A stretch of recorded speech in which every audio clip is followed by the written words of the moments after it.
Well, it's so good to be back with you today. And in the few moments that we have together, I'd like us to talk about what could be one of the most controversial subjects in the Christian community, and that has to do with spiritual warfare.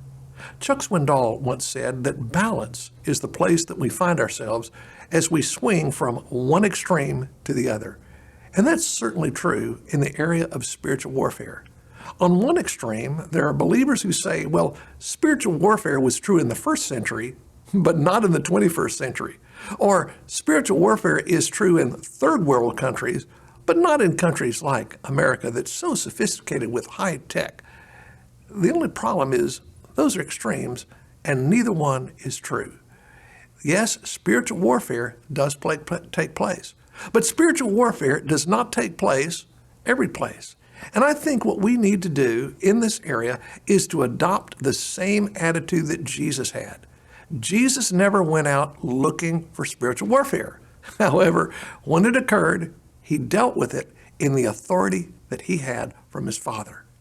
Very interesting verse is found over in Luke chapter 10 and verse 19, where the Lord Jesus says, "Behold, I give unto you authority to tread upon serpents and scorpions, and over all of the power of the enemy, and nothing shall by any means hurt you."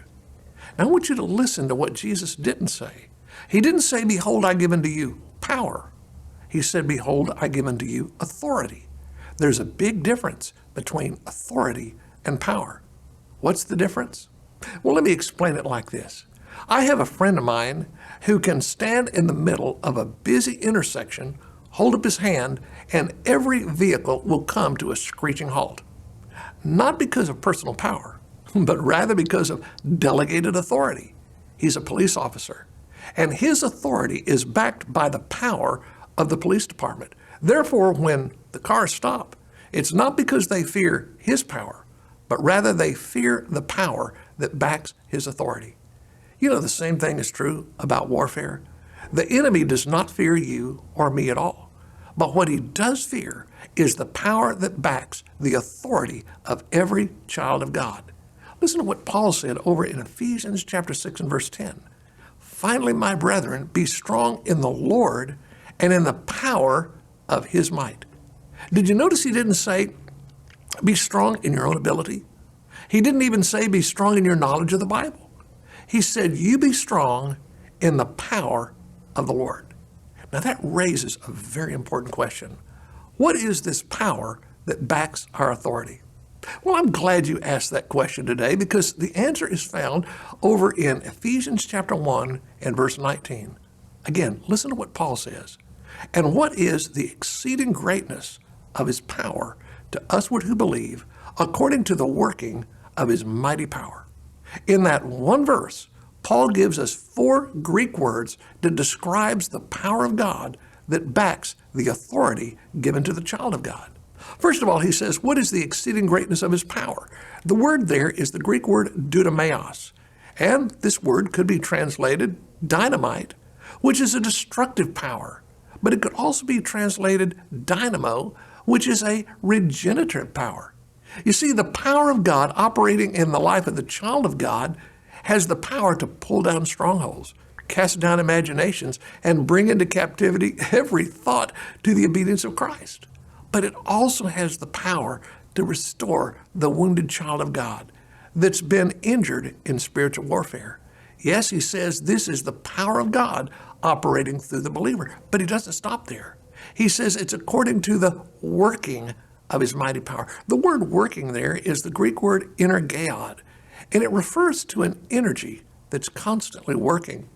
Maybe you remember several years ago when a hurricane came through the Mobile area and it turned all of our power to nothing. We weren't able to do what we needed to do, what we wanted to do because of a lack of power. Well, Paul says when it comes to a child of God, you never have to worry about a power outage. His power is always available. But then he says it's according to the working of his mighty power. And this is the Greek word kratos. It literally refers to a power that's at peak potential. Now, if you're like I am, it seems that our internet is constantly fluctuating between 3 bars and 1 bar, 3 bars and 1 bar. Sometimes it's up, sometimes it's down. But Paul says that the power of God operating in the life of the believer is always at peak potential and there's no fluctuation. But then he says it's according to the working of his mighty power. Same word in English, different word in Greek. It's the Greek word ischos, and it means the total summation of all power. So what is the power that backs the authority of the child of God? Well, it's the power that pulls down strongholds, restores a child of God. It is constantly working at peak potential, and it's greater than all the power of God put together. And did you notice what he said? It's not to evangelists, it's not to missionaries, it's not to pastors, but it's to us who believe. If you know Jesus Christ, you have the power of God that backs your authority. So are you going through discouragement? Are you going through depression? Are you going through worry, envy, jealousy? Is there some struggle that's in your life? Remember, greater is he that's in you than he that's in the world.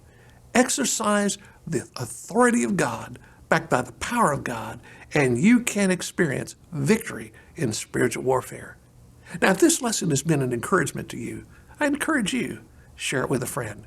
And until next time when we get together, God bless.